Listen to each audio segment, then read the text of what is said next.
But if you think about the mid 20th century, there was a lot of pressure for people to conform to models of behavior. There were strict ideas that were pushed in schools. They were very strict. They made you, this is what it's like to be a man. This is what it's like to be a woman. Um, you know, so that's how our society functioned in that period. Through effectively taking much older social tropes and then enforcing them at the level of like, we're not just going to adhere to this in a vague way. We're going to make sure every school child learns to behave properly and so on.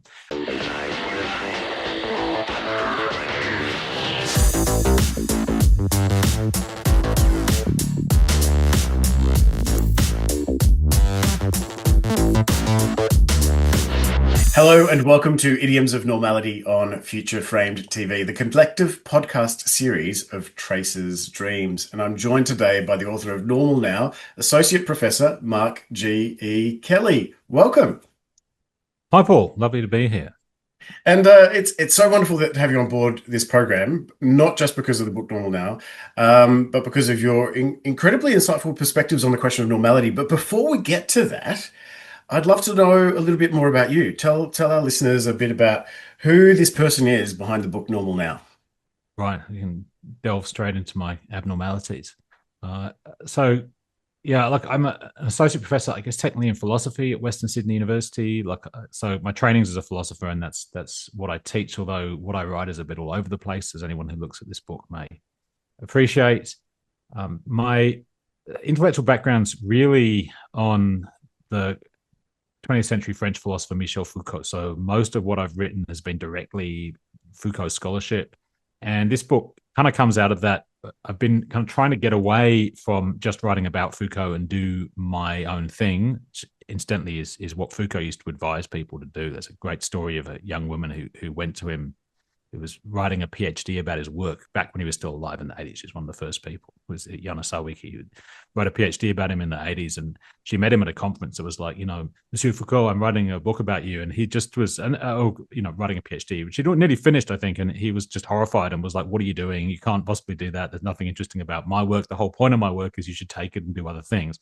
Although she did finish that book. But yeah, the idea really is to take those ideas and run with them, which is what I've tried to do in this book. It's eccentrically related. Foucault does get mentioned quite early on, and it's something that I habitually do with my books. I give a lot of boring theoretical stuff at the beginning where I talk about the philosophical foundation of what I'm doing, but it's really an attempt to do my own thing in terms of analyzing what's happening these days, 4 decades after Foucault's death.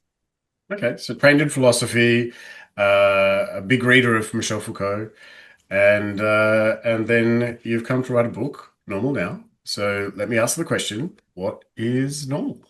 Yeah. So, I mean, there's really two answers to this question, I think, that I canvass in the book. So there's two ways the word is used. I mean, there are other ways. It's hard to, you can't control a word. People, as I say in the book, people will just refer to normal as just regular or something that commonly occurs.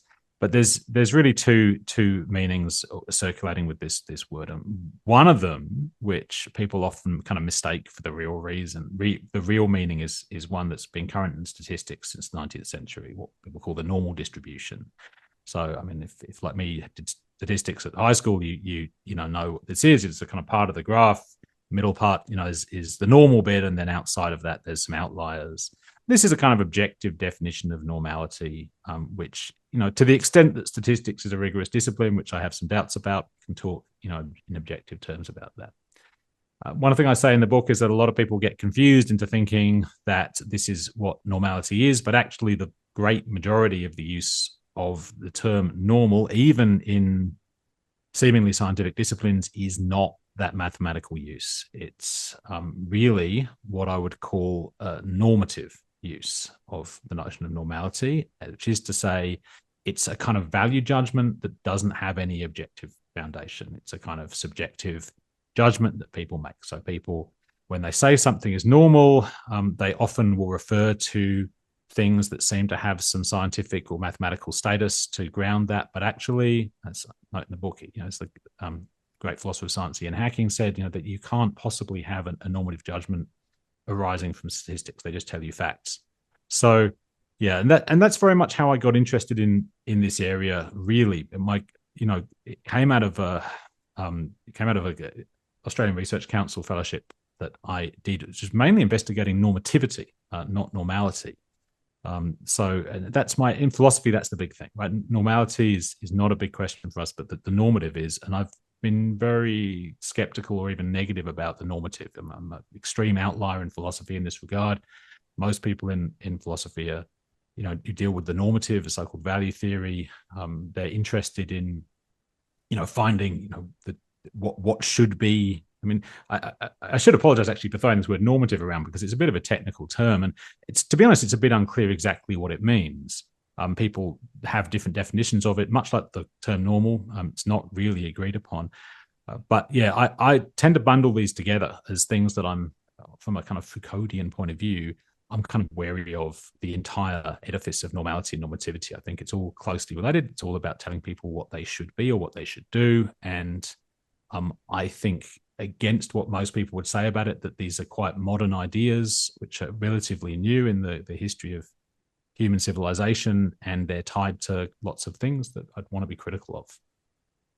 It, you remind me of a few things. One is, I mean, for me, when you're saying that most of the time we're using normal in common day, everyday language, it's more prescriptive, and statistics makes a claim to being descriptive.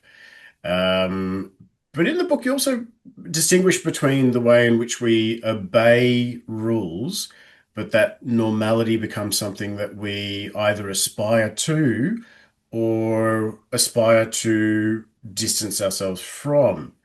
Can you flesh that out for us a little bit? Yeah, I mean, look, this is to do with um, what I describe as like a paradoxical turn in the history of normality. So, normality, really, as we experience it, is an artifact of the 19th century originally. Maybe we could say end of the 18th century. It's connected to this thing, which sometimes referred to as the threshold of the Enlightenment, the big change in Western civilization, culture, science, etc., that occurred at the end of the 18th century, what the so-called Enlightenment. This is the period when modern medicine came into being. It's a really important thing for normality, and established itself, and it started producing norms about human beings as a way of doing like a rigorous scientific form of medicine. But these norms, I say, are really normative. But this became a model which was, increasingly the model for all kinds of social institutions through the 19th century into the 20th century. And this period from the 19th to 20th century is one I talk about in the book as being a period of conformism that you had. We're all pretty familiar with this because it's still hanging around in certain places. Those of us who are a bit older can probably remember this, perhaps better than younger people maybe have a romanticized view of this now. But if you think about the mid 20th century, there was a lot of pressure for people to conform to models of behavior. There were strict ideas that were pushed in schools. They were very strict. They made you, this is what it's like to be a man. This is what it's like to be a woman. So that's how our society functioned in that period, through, effectively taking much older social tropes and then, enforcing them at the level of, like, we're not just going to, adhere to this in a vague way. We're going to make sure every school child learns to behave properly and so on, with pretty mixed consequences. From the 1950s onwards, particularly, this is associated with the 1960s. I think there's a pretty revolutionary shift, though, that Western societies go through. I don't think it's particularly controversial to say this, but what I say about it in terms of norms is that from the 60s onwards, with boomers, we get a new norm, or actually a new meta norm invented, the idea that this old conformism is bad and we need to reject it. And instead of having conformism, we need to allow every individual to express their own individuality. So rather than have this is what it's like to be a man, it becomes this is what it's like to be me. And this appears, people think, I think very well meaningly, that they've liberated themselves from conformism. And indeed, to a certain extent, they have. But actually, what I suggest in the book is that within the framework of norms and normalization, this is actually quite pernicious because it amounts to an increase in normalization, that it places demands which used to be, more institutional, ineffective. School would tell you to be normal, and you'd pretend to be normal, and then I don't know, run off and smoke behind the bike sheds as people used to do. Instead, you are enjoined to just express your innate individuality, even though this actually gets very curated. So people will tell you, if you express your individuality in the wrong way, people will tell you that it's wrong and that it should be different. This is quite a, I mean, it's kind of thing that Slavoj Žižek, for example, talks about. I'm not sure I talk much about him in the book, but this is something quite pernicious because it places on the individual the responsibility of normalizing themselves, and doesn't really give them a way out of it. The quest to be normal becomes something that's internalized, and people can't easily get out of that. There's no real easy way to rebel against this because it's already cast as a form of rebellion. And that's where I think we've been now for the last 40, 50 years, and kind of increasingly so over the last 20 years. This has become really hegemonic. Mm. I don't know if I'm throwing a curveball at you, but my own thinking about this is sort of that norms were in the early 20th century were enforced in ways that were quite punitive. And I think Foucault has a little bit to say about this. um, and the what happened by the Third Reich was very emblematic of how punitive it became if you did not adhere to those norms that were set by the elite. And then after the Second World War, I feel like there was a shift from, oh, well, we can't go about killing people and mutilating them. That's not going to work anymore. It's not going to fly. What we can do, though, is we create aspirational models. You should look like this. You should have this kind of body. You should have this kind of lifestyle. You should have these holidays. And norms became like this lighthouse that lit our way, and we should somehow want them and desire them.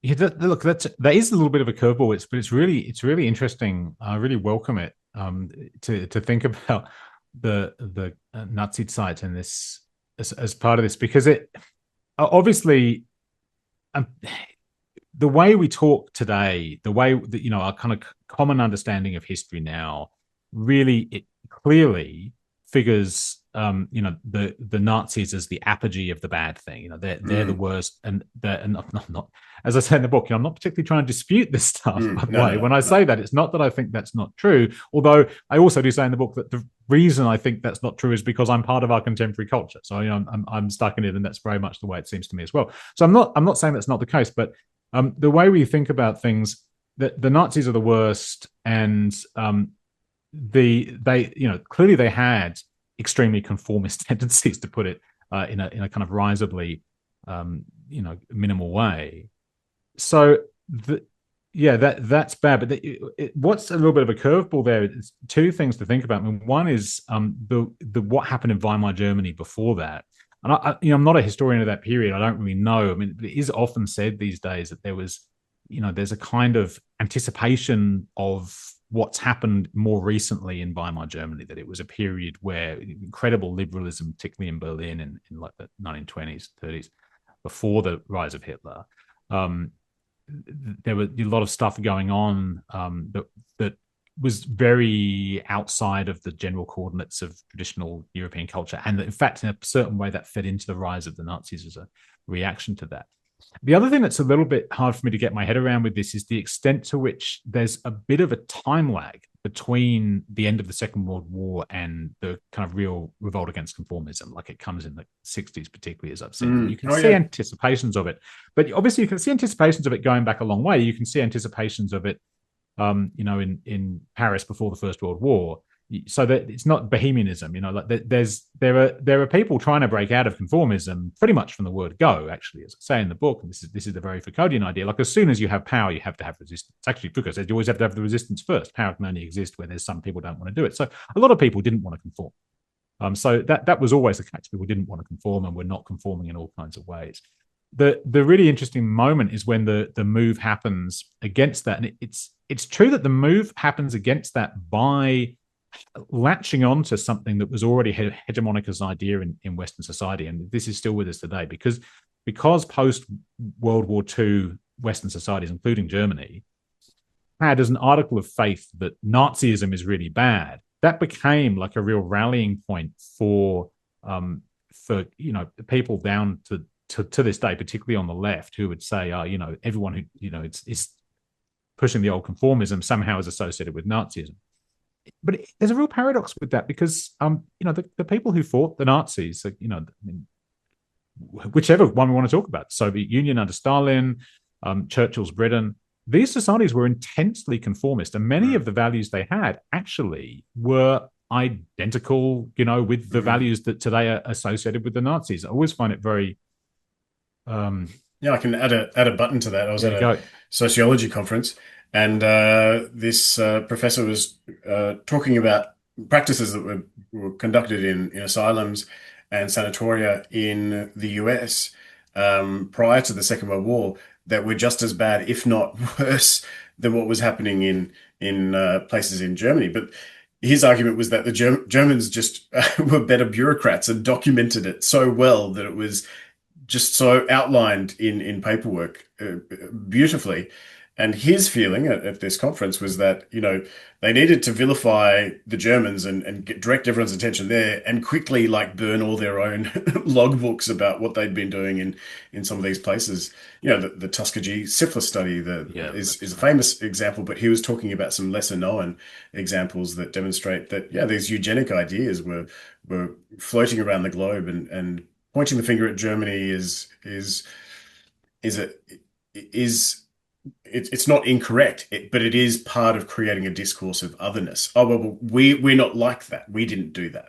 Yeah. When in fact it was happening in other places. No, that's right. I mean, eugenics, racism, these, were just in the air effectively in the early 20th century. They were standard. And this, the Nazis initially didn't evoke the kind of horror that subsequently is felt for them. The 1930s, people were quite seriously discussing in Western liberal democracies the merits of Mr. Hitler and so on, and that whether he was onto something.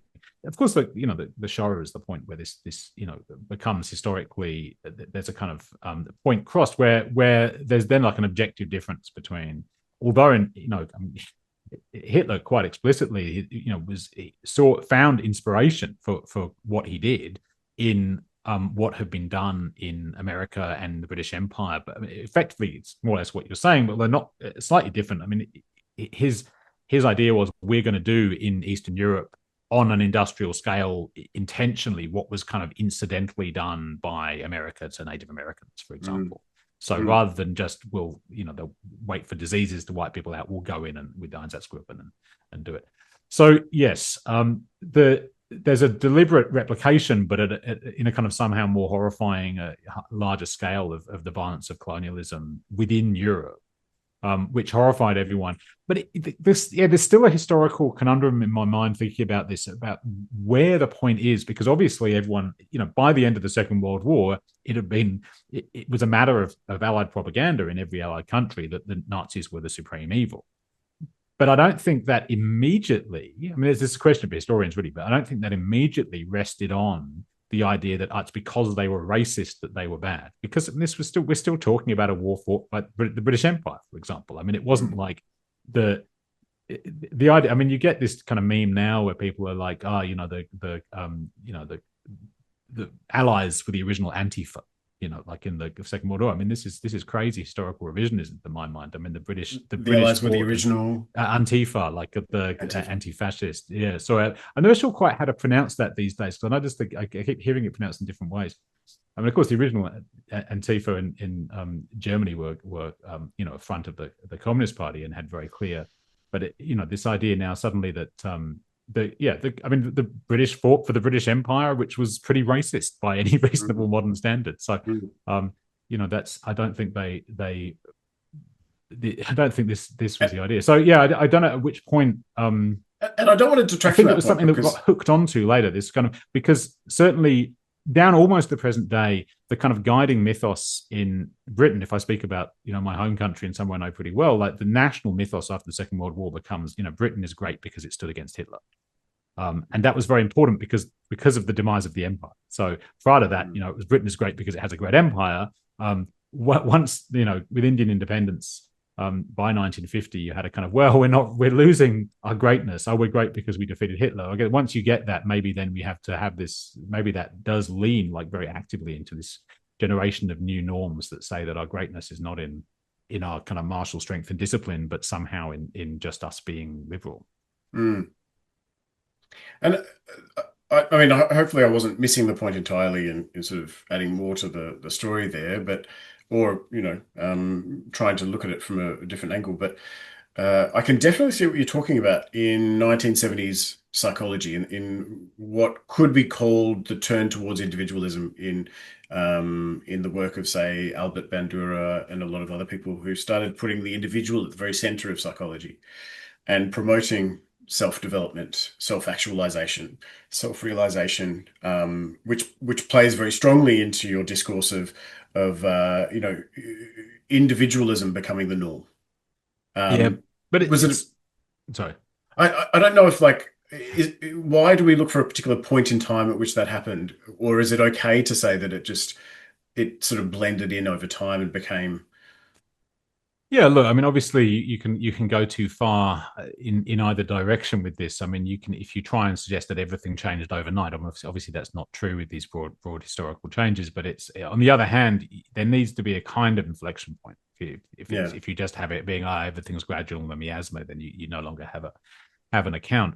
I think, but what you're saying is absolutely right. I mean, something I do try and emphasize in the book is that individualism as a value actually is a value that is always there with norms, but it is very different in the conformist period. So in with and I don't know if this applies to this particular psychologists you're talking about. That I can reference it in terms of something I know a bit more about, which is the history of psychoanalysis, because you have because obviously Freud's writing still in this kind of high conformist period, and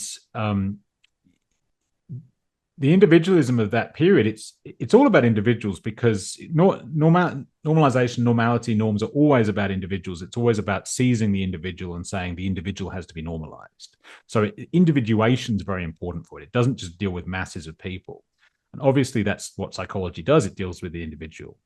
And what you get though in psychoanalysis, which becomes like the dominant American form of psychoanalysis in the mid 20th century, so-called ego psychology, is this idea that what Freud is saying is we need to strengthen the ego, and this is very much the ethos of conformism. It's a form of individualism that says the individual needs to be disciplined so that they can conform, right? So that they need to get over their problems, they need to strengthen their ego so that they can then voluntarily conform to society's standards, which they're being prevented from doing by their psychopathologies. That, and I'm not sure again where I'm not sure how closely I want to locate it in psychology or psychiatry exactly, but the general cultural inflection point is one, and maybe there's people already saying this in the 19th century, but they don't get much of a hearing. I'm not sure. You can probably inform me about this, Paul, but you get to a point where that gives way to a view that's like, no, actually, it's not about the individual adapting themselves. We have to go the other way. Actually, everyone has to, or society has to provide the conditions to meet the demands of the individual, and that's like a really 180-degree shift. Of course, it doesn't happen overnight, but it's pretty big. I guess those norms happen, those inflection points happen in different parts of our lives at different points in time, uh, and I think what I'm throwing into this conversation is a bit more nuanced in the sense that yeah, okay, norms, we see norms drift into psychology, we see norms drift into hygienic practices. You mentioned medicalization in the 19th century, and germ theory was hugely influential in establishing norms of hygiene, which also then played into norms of self-presentation. And I think this trickle-down effect from coming at us from multiple fronts created a very strong, in some ways oppressive, notions of the kind of normal being you should be. In fact, just yesterday I was walking past a group of young people, and one of them said very loudly as I walked past, and they were recounting a story to their peers, and they said, "Oh, why couldn't they just be a normal person?" And it is still a phrase we hear. It's still things why can't they be normal? Why can't and it's often derogatory. It's because Sure. they have erred from being normal. But I mean, what people mean by it, I think, is what's changed. So if someone said that Mm. about someone, I mean, of course, I don't know. Possibly you don't know the context of that No. conversation. What's being accused of being abnormal? But yeah, one sees it, and I talk about this a bit in the book online all the time. And people accuse they're like, I mean, I talk about this. It's just less current now, but there was a trope a few years ago. People would be all, constantly say online, "Oh, you're having a normal one," sarcastically to people who they thought were behaving inappropriately. But it's oddly selective because our society now it's very tolerant of various forms of it doesn't define them as abnormality but eccentricity. Like there's all kinds of ways in which you could be, and particularly you can be very aberrant from what used to be considered the norms. I mean, these are, you can behave in ways that historically would be considered tremendously abnormal and that you'll be totally affirmed in them. Yet if you react in a certain way that's considered inappropriate, there'll be, people are quick to normalize still. The book Normal Now has been translated into Turkish, and I wrote a foreword for the Turkish edition. One thing I suggested in there is the kind of rhetoric you get today in Turkey, different example, but this kind of quasi-Islamist rhetoric from the Erdogan government and so on, which in many ways is a kind of, much as you find either in Singapore or in a different way in Malaysia, it's a rejection of the Western. Although, the entire post-colonial, anti-colonial discourse is itself strongly derived, at least in part, from Western ideas and Western sources. So I think these. Really, the classic example here is China, which which is has imported in an anti-colonial way these Western ideas from Marxism, which are clearly ideas that come from Europe, which then provide a basis for an intensely normalizing society on a pretty Western model. I mean, obviously, there's an influence of Confucianism and so on in all these contexts, but in many ways, I think when we go around the world today, we see a modernity which is founded in the West, whether we like it or not. Mm. I can segue from that to Yeah, a point that you make in the book, and that is I'll just read it out. Our quest for perfection is driving much of our destruction of the ecosphere because it cannot be satisfied. And it's a thought I really resonate strongly with because I feel very strongly, and I've said this on social media, that the pursuit of normality is an obstacle to the rest of nature. I think you're adding much more nuance and subtlety to that, though. And it could also, be. you really pulled the rug out from underneath me because then you say that I don't think just getting rid of normality will stop our destruction of the planet. No, indeed. Well, look, I mean, one thing it ends up being a little bit marginal, the question here, because I'm not discussing, there's a closely related problem here, which is nonetheless quite a distinct problem of capitalism, right? Which I'm not talking about. And I mean, there's other books I've written where I have to kind of really apologize because I'm providing footnotes to the more serious political economy of these questions. So, yeah, I mean, I think we talk about destruction of the planet.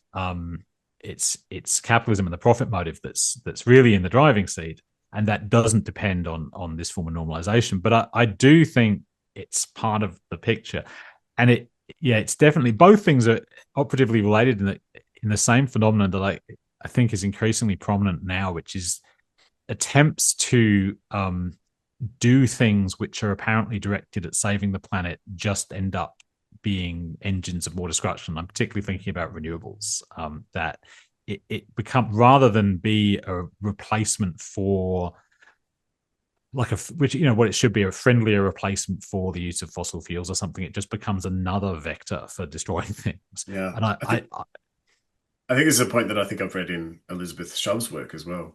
The idea that we rather than just changing what we do or changing our need for energy, we just substitute it with something that might be more efficient or easier to market or have better PR exercise. I'm like coffee. I was teaching at the zoo for a while, conservation education, and while I was at the zoo, it was all about using keep cups. And then one of my students said, "Why don't you just drink water? Coffee is incredibly the coffee production and distribution is incredibly damaging to the planet. Why don't we just drink water? It's locally produced and locally sourced." It's a great point. No, it's true. It's a total. I mean, we just yeah, there's no. I feel quite guilty now. I think about it, but yeah, there's literally no need for us to drink coffee. Like we don't need it at all, other than the fact we're addicted to it, which we could have avoided.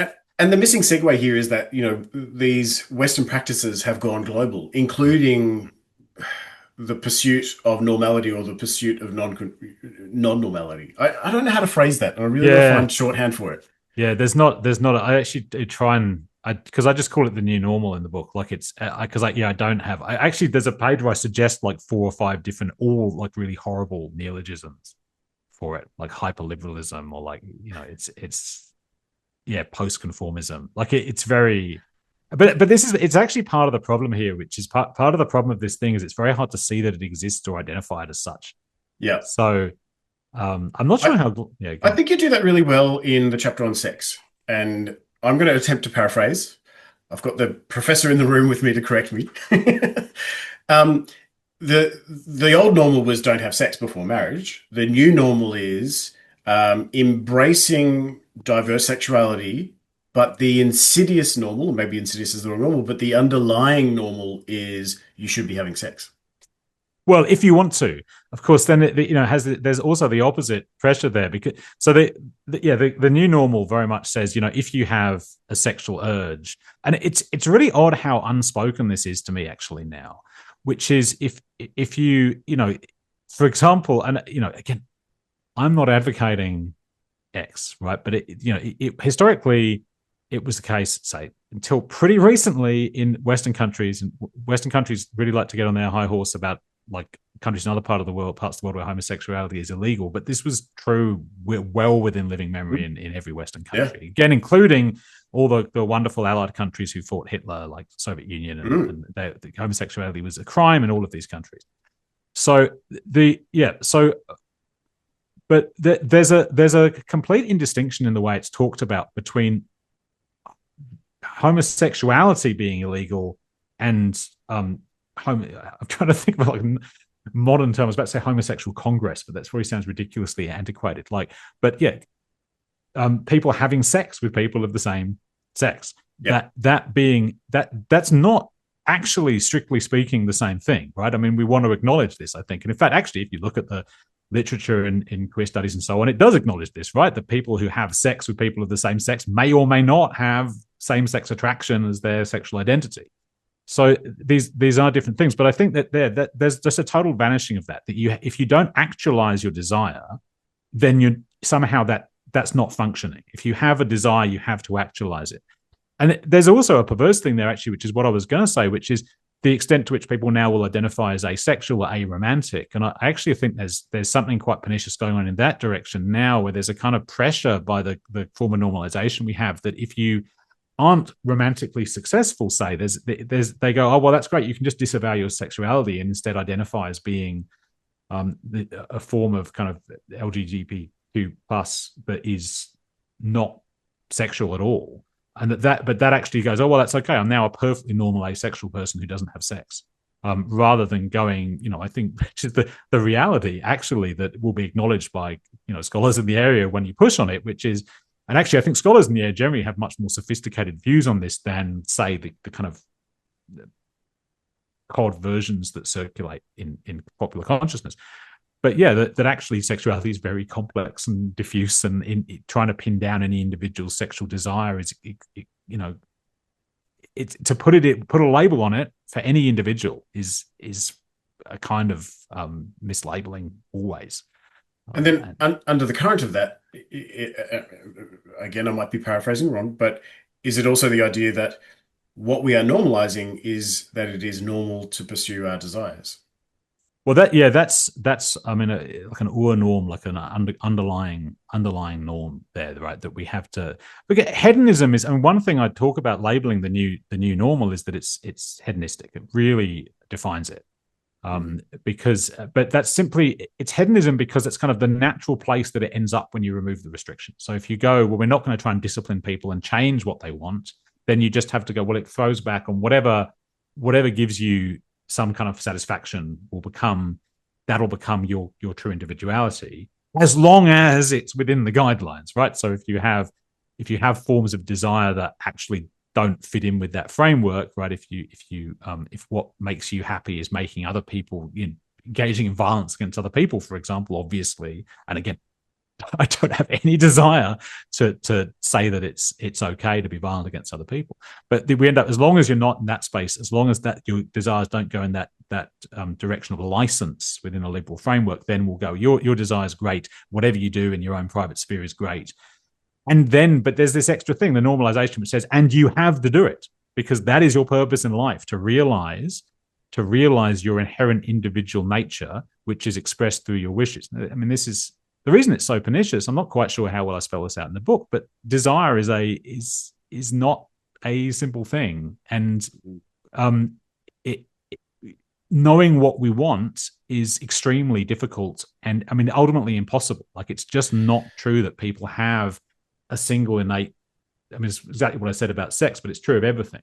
Like, I have various kind of ambiguous urges in various directions, and to tell people that they have to go inside themselves and find out what it is they really want is a kind of it's a completely Sisyphean mission to send someone on. They're never going to find it, and it sends them on an inward spiral, which ultimately I think is quite destructive. And there's our audiogram. The Sisyphean pursuits of self-satisfaction. It's when self-satisfaction becomes an imperative, I think you create a system that can be hijacked. Well, of course, that's also true. I'm not sure this is what you mean, but it's quite. People are quite suggestible. It's quite possible to, let's say, I was about to say insert. It's not quite the right word, but I mean, if you think, one way of thinking about this, to talk about what advertising does. I mean, that's all advertising is effectively, is hijacking the circuits of your desire and going, oh, well, maybe you want this. I mean, that there's an enormous amount of that out there, and the only reason advertising works is precisely because people's desires are malleable. And that's quite alarming. I know I'm not alone in this, but I remember when I had a television in the 2000s, and it wasn't streaming or anything, and I'd always end up flicking between channels because there was always the idea that there was something more interesting on another channel, and I was doom scrolling before doom scrolling was a thing. And now they've got these algorithms that know to drip feed you dopamine and capitalize on those desires, and then tell you that it's okay to have desires. Indulge, indulge. But of course, what we all experience with the doom scrolling is just deep dissatisfaction. Like, I mean, there's a real perverse thing, actually. Something I notice a lot. There's a lot of ads on my feed for buying devices or apps for your phone that will prevent you doing it. So it's really perverse. I mean, are you seeing these, right? I mean, maybe you I've have used one, right? one. Yeah, exactly. So I mean, in a sense, so do I, in terms of the launcher I use on my phone now. So, but yeah, you're on your Instagram reels or whatever. I mean, everything now essentially is just a clone of TikTok. But it's punctuated with these, but they can't be that effective, right? If they were that effective, the entire ecosystem would collapse. So yeah, It's like, I want my phone, and this gives me permission for me to keep my phone rather than buying a brick. well, yeah, it's Which is it's what I really should do.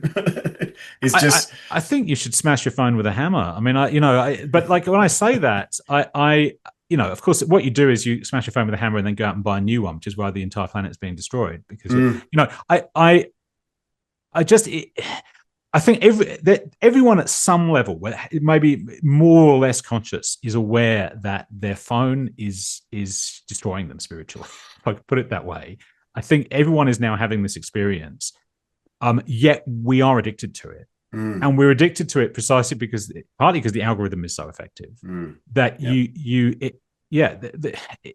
are like the rat on the morphine drip with that. And it's I used to teach a unit. You might like this. I used to teach a unit at Monash called drug cultures, and I would run people through an addiction scale. And I can't remember how I did this entirely, but I would run them through an addiction scale. And then at the end of this questionnaire, I wouldn't tell them it was an addiction scale, and they'd be rating themselves on various uses of social media, various uses of their phone throughout the day. And then At the end of the day, at the end of I'd say, okay, who got a score above this, who got a score above this, and then the whole class would be above the threshold of having an addiction Yeah. to their phone. Um, on a psychological psychometric scale for addiction. No, but yeah. I mean, we are, yeah, like everyone now essentially is an addict. I mean, this Mm. is, I mean, uh, I guess you could hand wave a little bit about it. I mean, people all used to be addicted to smoking or whatever. I mean, it's not the first time we've had like mass social addiction, but But willpower is an interesting one. Like we we never used to have willpower to not use our phones. no, that's true because we didn't have them. I mean, it goes into going back to the book. I mean, the obvious kind of way here, but I'm a bit wary that really all I end up saying here is we need to go back, which is something I very consciously try not to do with the book, in the sense that I think the simple reaction, like let's go back to the status quo ante, is never a good idea, philosophically speaking, because it's the status quo ante that led to the current status quo. So going back is never a solution. We somehow need to go forward. But I think I do say this, towards the conclusion of the book. We need somehow to reclaim an idea of discipline, which is a word that now has terrible redolence because you imagine, 19th century headmaster caning someone for standing up at the wrong time or something. So this is that, and obviously we don't want that. But I mean, and obviously, really, Maybe we we we do. yeah, well, indeed. I mean, maybe, well, exactly. Indeed. Well, now you're entitled to be caned by a headmaster in the privacy of your own home. But it's we need some kind of form of, we need self discipline essentially with our phone. But one thing that is so difficult about the current pass we're in is that having social discipline is a lot easier than having to do it yourself. So just having to stop myself using my phone is very, very hard. But and thankfully, actually, we do, like, schools do at least do this. They do kind of try, and most places force children not to use a phone for 8 hours.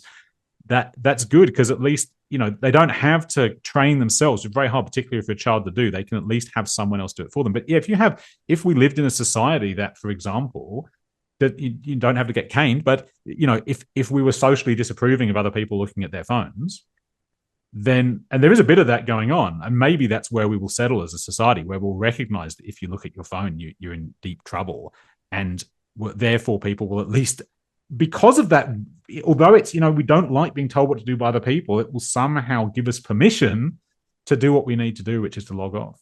I'm inspired to push your argument a little bit further. So I request your tolerance and Please, generosity please, let's in go. pushing it a little bit further. There's a phrase in zoology that is not used in psychology, and I don't know why it's not used in psychology, but in zoology they use this phrase, displacement behaviors. And displacement behaviors are when an animal is in captivity and they are presented with two conflicting stimuli and they don't know what to do. And when I explain this to students, I talk about a dog that my uncle and my grandmother owned, and they couldn't decide who was going to take the dog when my uncle moved away. And so they said, okay, let the dog decide. We're going to put the dog between us. We're each going to walk equidistant apart from the dog, um, 10 paces or something, turned around, and they both called the dog, and the dog didn't know what to do. It was shivering and it wet itself, or it just, urinated on the ground. And they said, oh gosh, that was horrible. We're never going to do that again. We have to make the decision. But it's the idea of two conflicting stimuli. Which one do I pay attention to? And animals in captivity are subjected to this all the time. There's a zookeeper, they're human, humans are predators, don't like them. Ooh, but the zookeeper is walking into my exhibit with food. Okay, oh, okay. So, the result of displacement behaviors can be stress walking, can be over grooming. So you'll see primates will often over groom each other, and humans do this too. We bite our nails, we overbrush our hair, and the phone and being told, "Here's cocaine, but don't touch it," is trapping us in a beautiful displacement behavior. It's, here's this desirable object that's got all these fun games and apps and all that, but don't use it because it's bad for your mental health. And it's like you're getting served both at the same time in one device, and it's trapping us in displacement behaviors. And I feel so much of social messages are, are giving us two messages at the same time. Um, Drink coffee, don't drink it in plastic cups. Drink it in keep cups. Um, you buy petrol so you can get to work. Don't buy petrol because it's bad for the environment. Um, Eat chocolate. Don't use plastic. But chocolate is always wrapped in plastic. So it's like, well, so you have the pleasure.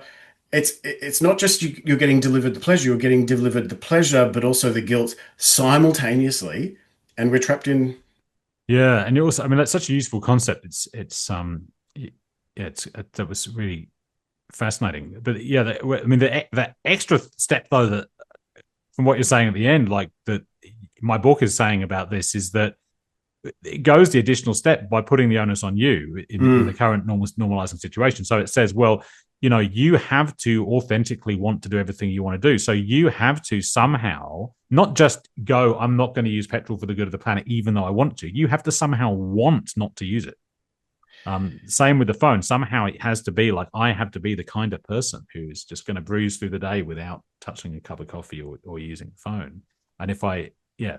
So as I say, if you, you think someone It's else to do it for you, could it's displacement behaviors with a layer of twist. cognitive dissonance. Yeah, but it's yeah. I mean, cause I think well, actually with the phone, I think most people probably aren't even in the displacement behavior. They're just whatever anyone says to you about putting down your phone, it's such a weak signal compared to the phone. You're just using the Yeah, phone with like maybe a little yeah. bit of guilt in the background, but yeah, the phone thing. I mean, we yeah, really, I think it's a societal crisis. Just the smartphone by itself, to the point that we are going to have to develop, as anthropologically, societies develop taboos against various behaviors that were destructive, murder and incest, and we're going to need to something similar actually to deal with smartphones. And unfortunately, the next technology is already coming before we can deal with it. And I love that phrase that you use in the book, the universalization of noise of norms atomizes us. It's such a great way to think about it. I've got to admit, the one thing that I wasn't satisfied at the end was the discussion of how to disband norms. And not that I found anyone who has found a way of disbanding them. That's only because I haven't published my book yet. No, but we'll get onto that. No, but here I really want to like this is where I think my discipline is my training is anthropology. Anthropology benefits so much from philosophy. Anthropologists love Foucault, they love good philosophy, but we also love good empirical fieldwork. And I think one anthropologist who has really advocated for embracing the diversity of fieldwork that has been conducted, and that's David Graeber.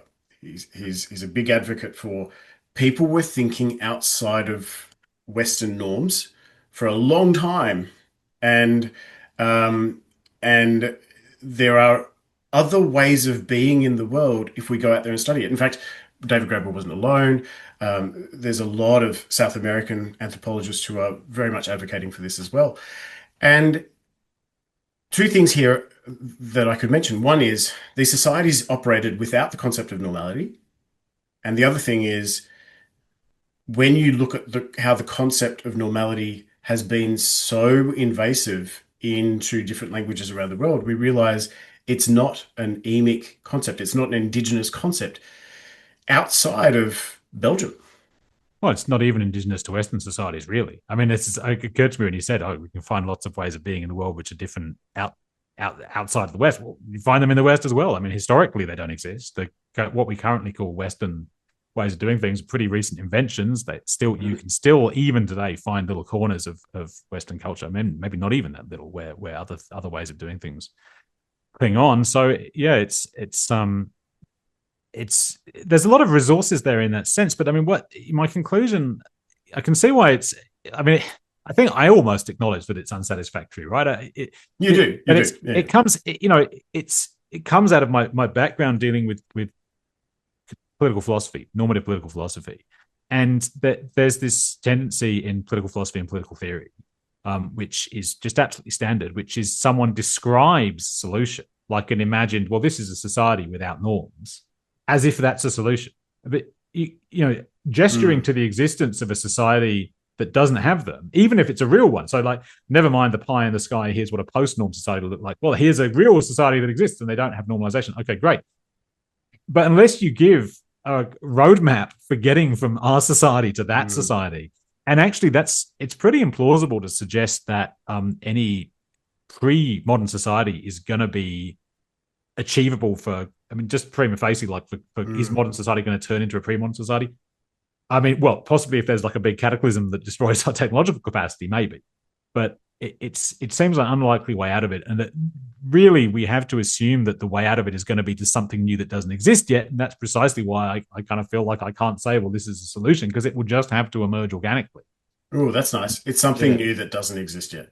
yeah, well, it have to be, because it can't go on like this, right? But it's also it's also this problem that we've discovered with what I call the new normal, that because the rebellion of the 1960s was a rebellion against norms. But because it mistook norms for their conformist form, it thought it was breaking with norms, when actually what it was doing is getting itself even more deeply inveigled with norms. Mm. Yeah. And we see this all over the place. I mean, actually, it's a similar phenomenon to what we see now. I think, the left in lots of ways has got itself more inveigled with capitalism by trying to break patterns that it saw as associated historically with capitalism, racism, sexism, and so on. So this is, this happens all over the place, because where more powerful forces manage to co-opt attempts at rebellion. And this is something we've got to be. So it's not even necessarily the case. Even if we break the current pattern we're in, we may still be caught within in the broad framework of normalization, because it's so generalized. What I end the book rather weakly on, because of this question of, if you want to know what to do, like, I end up saying, and it's completely inadequate, like, I admit it, but it's also like, I don't know what else you do in this situation. You have to have recourse somehow to individual practices yourself, right? I mean, you need to, if you want to do something about this, much as with the smartphone, like, okay, I think it would be better if society would come up with a solution here, but I cannot, as an individual, produce a societal solution.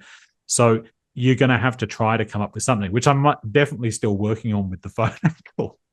Like, Well, I think we're putting designed obsolescence into the wrong things. I think we're putting designed obsolescence into the manufacturing of the phone, but maybe we should be putting designed obsolescence into our human systems, saying that, if how could we design normality with designed obsolescence so that it's going to be obsolete and we're going to make room for the next thing to happen. Not that the next thing is going to be perfect. It's going to need its naysayers just as much as our thing. But how do we create room for the naysayers in a way that's less violent, less brutal? like, that's actually a really interesting point. Actually, there's initially, like, when he was first saying it, I don't know how you would do that, but actually, this is right. I mean, one thing that's is vital is to allow the space for something else to emerge. And obviously very contentious, but I think, and obviously very contested in the kind of space of the culture wars. But there's a way in which there's a perverse extreme intolerance of things outside itself, of the current system of norms. That is, that it believes it encompasses everything and allows everyone to express themselves. Consequently, anything that's outside of it immediately gets kind of shut down. So I think there might be a palliative in, like, an old-fashioned kind of freedom of speech principle here, or something like that, that says, well, we have to at least listen to voices that suggest we might be doing things the wrong way. I don't know if that's what you were thinking of at all, Paul, but that's what No, we. I think you distilled that really nicely. Yeah, and I just want to go back and want to emphasize something, if not to you, but to at least to anyone who's made it this far into the interview. And that is, if I say that I'm less than satisfied with one tiny little thing of your book, it's because I love this book so much. It is such a unique contribution to the topic of normality, to the critique of normality. And for me, it is you have successfully adhered to the norm of uniqueness because you have found a really unique angle to come at this with. And I think I really want to spruik this book a lot more. I don't think it's getting the attention it deserves, which is it needs more citations, folks. Give this book, make sure you read it because it's really eye-opening. And you know, it's unfortunate we live in an environment where we have to paraphrase everything so much. And we're like, I'm not saying that I believe this, but this is a topic I'd like to talk about. And in talking about it, I want you to realize how it operates and the mechanics of it. And just because we're talking about the mechanics of it doesn't mean we're condoning it or anything. We're just trying to unpack something, a new angle through which people can see it. Yeah, you do. I mean, you need the caveats there, and I've tried to provide them. And I know from feedback I've had from certain quarters that there's not enough caveats in there for some people, but you can't please everyone. I mean, when you say there's things, I mean, look, there's a lot of things there's a lot of things looking at this book again that I would change if I were doing it today. But you have to you have to put ideas out there. So anyway, but thanks for your kind words. Well, maybe we could leave it at the question of what questions remain. What questions should we be asking about this topic moving forward?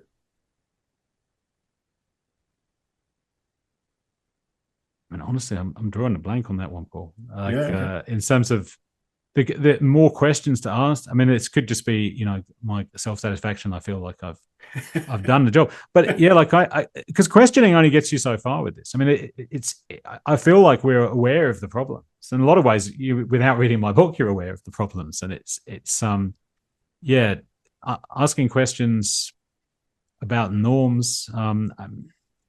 There's a lot of things I'd be critical of today. I mean, the thing that most preoccupies me, which I know is very close to your interests, is the way that psychonosography is getting more and more hypostasized, like verified. I don't know if you know what I mean by that, but like Psychonosography. yeah, so like the DSM, Ah, so the catalog of illnesses. So mm, I mean the extent to which now as I've got young children, that every second child you meet has an ADHD or autism diagnosis mm, now, but not just that the diagnoses are there, which I think is in itself actually I'm not terribly worried about. You get the diagnosis, so you get the NDIS funding, it gets you some extra help for your kid.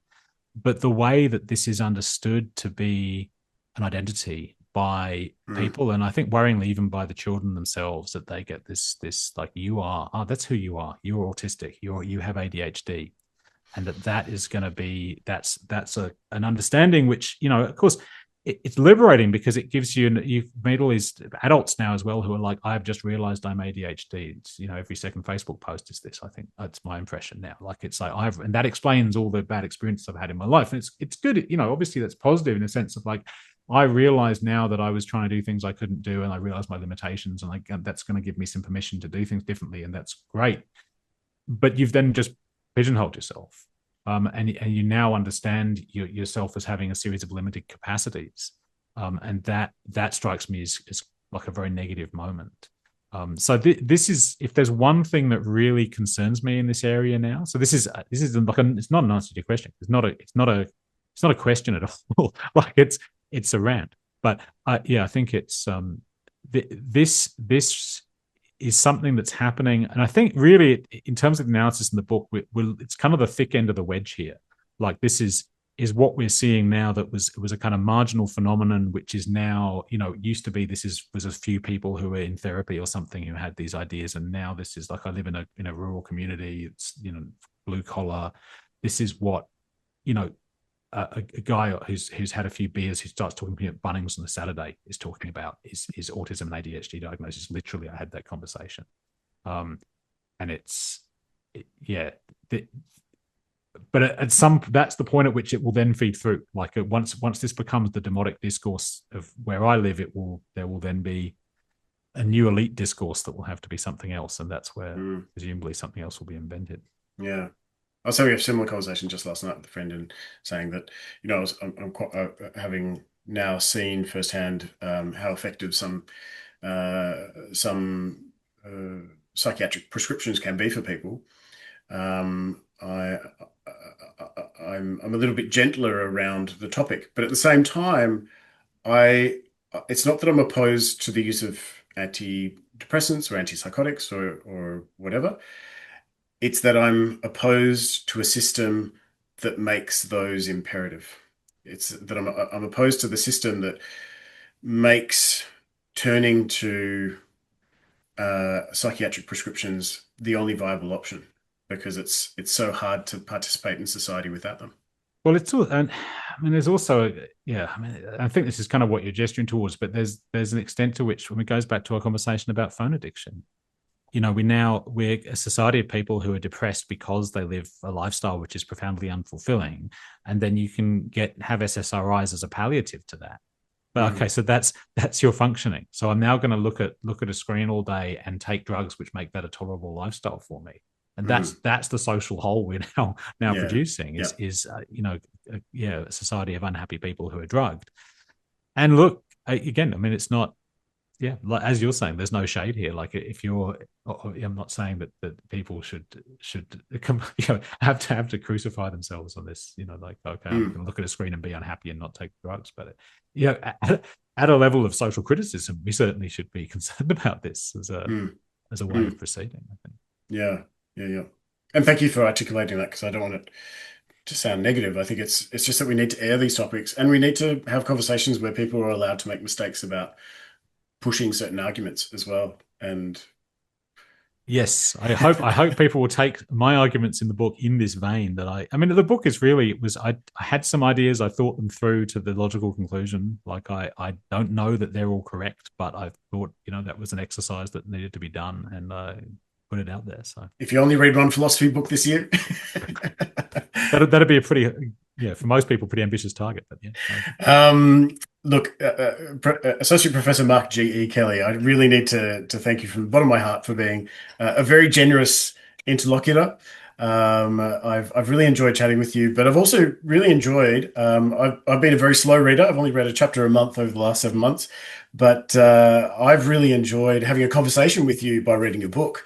And it's so nice to meet you in person as well over Zoom and flesh out some of these ideas. And I do like, I love that this is a long form interview format. I love that. incredibly, you've just frozen for me, Paul, at that exact moment. So, and I've lost audio. But I'm gonna say what because judging by your facial expressions, you can hear me. So I'm just gonna say what a delight it's been. Absolutely feel the same way. Wonderful to meet you.